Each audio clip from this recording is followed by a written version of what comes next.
In 1995, one of Britain's oldest banks was sold for £1. Yes, for £1. A bank that had survived about 233 years, wars, empires, financial panics, and more than 2 centuries of history ended almost like a broken object at an auction. And here is the strangest part. The disaster did not begin when Nick Leeson lost the money. It began when the bank gave him the power to hide the risk. That is the part most people miss or refuse to see. The famous version of this story is simple. A rogue trader made huge bets. The bets went wrong. Barings collapsed. But that version makes the disaster feel like one man's madness. The deeper story is much worse. Barings did not only have a trader problem, it actually had a control problem. The man creating the risk was too close to the system that was supposed to report the risk. Once a system allows that, collapse does not need to start loudly. It can begin quietly, inside a report, an account, or a number nobody wants to question. But this mistake was not born in modern finance. Nearly 300 years earlier, another system had been built around the same weakness, not in a bank, in a palace. France, the 17th century, Louis XIV, the Sun King, a king who did not just rule a country, he controlled the room, the court, the image, and the story of power itself. Versailles was not only a palace. The nobles came to Versailles not only to admire power, they came to live inside it. Louis did not simply defeat the nobility, he absorbed it. He made nobles compete for proximity. He turned political power into ritual. For a long time it worked. France looked magnificent. The army looked unstoppable. The king looked absolute. But looking powerful is not the same as being financially healthy. Power, war, prestige, control, all of them had a cost. And Louis XIV wanted all of it. Armies had to be paid. Credit had to be found. Taxes had to be collected. The monarchy could command people, but it could not command money to appear without consequences. So the pressure moved downward. More taxes, more borrowing, more strain on a system already full of weakness. The system had no clean way to challenge the image at the top. The king's power did not only shape decisions, it shaped how those decisions were explained.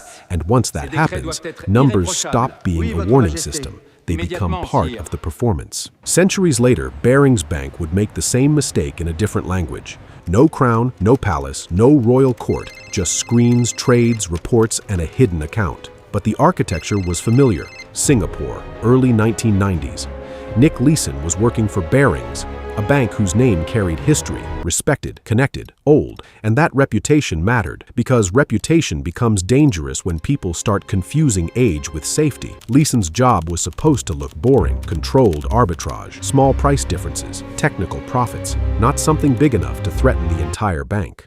At least, that was the story. London liked what it saw. Money appeared to be coming in. The young trader looked valuable. The Singapore office looked successful. And successful people are often given fewer questions. That is the first crack. When results look good, oversight starts to feel like an insult. Why slow him down? Why interfere? Why question the person making money? But Barings had a deeper issue. Leeson was not only close to the trades, he was also close to the part of the operation that should have checked the trades. In a healthy financial system, the person taking risk and the person recording risk should not be the same person.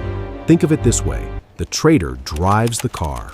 The back office checks the speed, the route, the damage, and the records. But in Barings' Singapore operation, that separation failed. Leeson could take the risk, and he could influence how the risk appeared. That is not a personal failure, that is a design failure. A system does not need everyone to be corrupt to collapse. Sometimes it only needs one person in the wrong position, with too much trust, too little supervision, and numbers everyone wants to keep admiring. Then came the hidden account. Its number was 88888. Inside it, losses began to disappear from view, not from reality, only from the reports that mattered. And this is the key. Hidden losses are not dead losses. They are living pressure, and they grow in the dark. Once a loss is hidden, the person hiding it has a new problem. He is no longer just trying to make money. He is trying to protect the lie that protects him. So, the next trade becomes bigger. Not because the strategy is better, because the escape route is narrower. A small loss can be admitted. A large loss must be explained. A catastrophic loss must be buried. And every time the truth is buried, the system becomes more fragile. Louis XIV's France worked differently, but the pattern was familiar. There was no secret trading account, no derivatives desk, no Singapore office, but there was a center of power that controlled the story of the system. And because the king's image had to remain absolute, the weakness underneath could not be allowed to dominate the picture.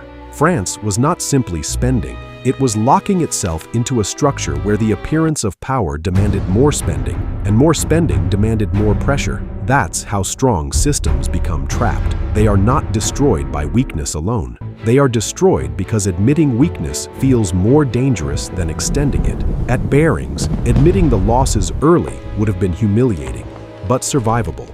At Versailles, admitting the full cost of royal ambition would have threatened the image of absolute control. So both systems kept moving, the bank kept opening, the palace kept shining. People saw motion and mistook it for health. In February 1995, the truth inside Barings could no longer stay buried. The hidden losses were too large. The positions were too exposed. The bank could not absorb the damage. A 233-year-old institution was sold for £1. Centuries of reputation, generations of elite finance, a name that had survived history, reduced to a symbol of failure. But the collapse did not begin that day. It began when the system allowed one man to become both the source of risk and the mirror that reflected it. The controls had failed. The questions had failed. The separation of power had failed. History loves to turn collapse into character drama. The arrogant king, the rogue trader, the reckless gambler. And yes, individuals matter. Louis XIV made choices. Nick Leeson made choices. But individuals become truly dangerous when systems give their choices too much room and their reports too much trust. A bad decision is one thing. A bad decision protected by weak oversight is something else entirely. That is when the damage multiplies, through delay, through silence, through managers who do not want to interrupt profits, through officials who do not want to question power, until the machine begins to protect its own blindness. The real warning inside this story is not that traders can lose money, we all know that. Not that kings can spend too much, we know that too. The real warning is this: a system becomes dangerous when no one inside it has both the authority and the courage to say, stop. Ask questions, because numbers, reports, and rules do not protect a system by themselves. They only work if someone independent can challenge the person creating the risk. Without that, the numbers become decoration. The reports become theater. The controls become paper walls. Yes, different centuries, same flaw. When power controls the story about risk, risk does not disappear. It becomes invisible. And invisible risk is the most dangerous kind, because every collapse has a public moment. The day the bank fails, the day the debt becomes impossible, the day the report can no longer hide the damage. But the real collapse usually begins earlier, when the wrong person is trusted too much, when the wrong number is ignored too long, when the system becomes more interested in protecting confidence than checking reality. That is what connects the king and the trader. Not money, not greed, not even failure. Control. Who has it? Who checks it? And what happens when nobody can say no? Because the moment a system loses that person, collapse does not need to begin loudly. It can begin quietly.